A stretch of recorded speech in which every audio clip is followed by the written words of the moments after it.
Hello, this is my good advice speech.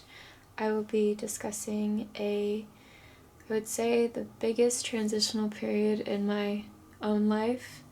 Um, when I was around 18 or 19, which was prior to COVID, I was attending Brigham Young University of Provo, Utah. And at the time, I think right before I graduated high school, that was my dream university. I had this plan set in stone that I wanted to go to that school as attend BYU as an animation major, and once I graduated, I would pursue my career ambitions to become a character designer in animation or any particular role within the film industry. And with this plan, I was very ready to take on BYU. However, once I got there and I moved out, my expectation versus the reality of the whole situation began to sink in. I think when you're a kid, especially when you're 18, 19, you don't really see how hard it can be to transition from being a kid that's dependent on a parent versus becoming your own person and becoming an adult that depends on your own self. And so that was a very difficult transitional period. However, along with this difficult struggle that I had already at the moment, I was also struggling with a lot of mental health issues. I struggled with severe anxiety as well as an eating disorder that was quite bad at the time. And so those issues don't necessarily go hand in hand. But however, regardless of the situation, I persisted and remained resilient. I remained consistent in my classes, and I passed all of my classes regardless of these struggles.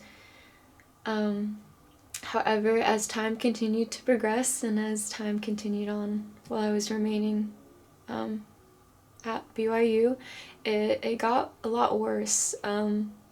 Regardless of my performance within school, I was performing pretty well regardless of the struggles, but the mental health aspect of that side was not getting better by any means. But luckily I was able to return home once the global pandemic had hit, and I was able to reevaluate my the situation while here at home. And as time continued on within the pandemic, I reevaluated the situation itself, and I thought maybe going back is not the best decision once this pandemic hit. However, with that thought came a lot of fear and anxiety because I wasn't sure how I was going to address the problem to my parents. I was very afraid of this uncertainty with what it would do to not just my life, but also I was very afraid of what it would do to my self-image. I was afraid of what my parents would think, what my friends would think, what people outside would think, because I worked very hard for this opportunity, but for whatever reason it just wasn't working out. And so with that, I kind of remained resilient in the situation that I was in. I was still taking online classes at home here in California, but the plan was still set in stone for me to go back.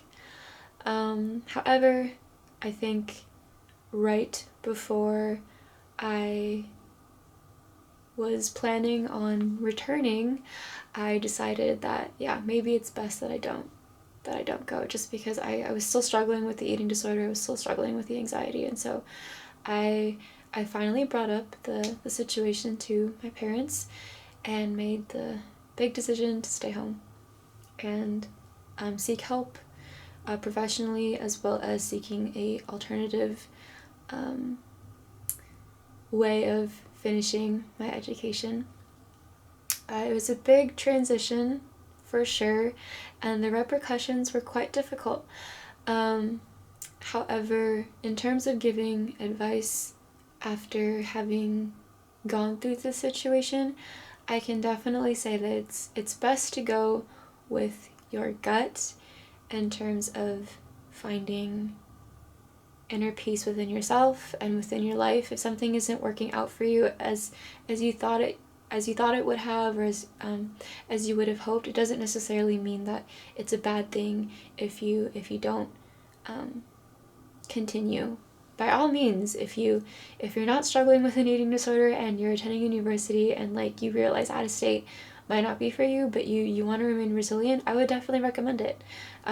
Because I was going through two very difficult things at once, and it wasn't necessarily helping the other situation that I was dealing with. It's best to take measures that are best for you, regardless of what other people may think, because at the end of the day, it's not even about the other person and what they think. It's about what you think of yourself, as well as what will be best for you and your future and your happiness, and so on and so forth. And yeah, thank you.